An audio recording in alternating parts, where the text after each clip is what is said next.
اس وقت زہرا کی آواز آئی، مالک پھر میرا حق مہر یہ ہے علی کے شیعوں کو بخش دے۔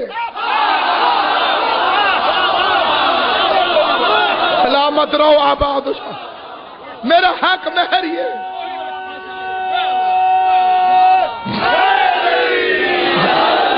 پھر میرا حق مہر یہ ہے کہ علی کے شیعوں کو بخش دے۔ حق مہر کے بغیر نکاح ہوتا نہیں، اس لیے ہم اپنی بخشش میں مطمئن ہیں۔ دنیا کے بڑے سے بڑے مولوی سے پوچھو تو جنت میں جائے گا؟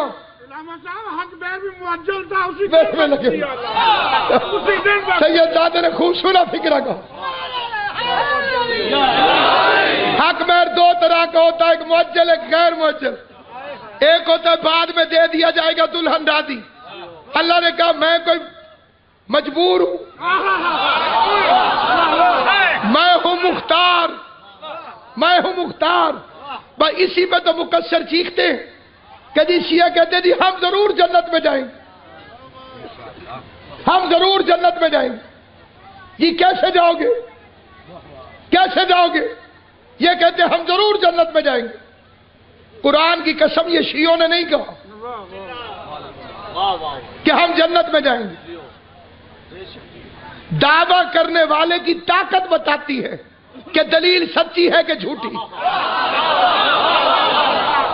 اگر میں دعویٰ کروں حضرات میں ابھی ہوا میں اڑوں گا، تھوڑی دیر آپ دیکھیں گے پھر سمجھ جائیں گے کہ جھوٹ ہے۔ لیکن یہی دعویٰ اگر جبرائیل کر دے تو پھر کوئی شک نہیں کرے گا، کیونکہ میں کمزور ہوں وہ طاقتور ہے۔ شیعوں کا دعویٰ نہیں کہ ہم جنت میں جائیں گے، جنت کی مالکن کا دعویٰ ہے میں تمہیں جنت میں لے کر جاؤں۔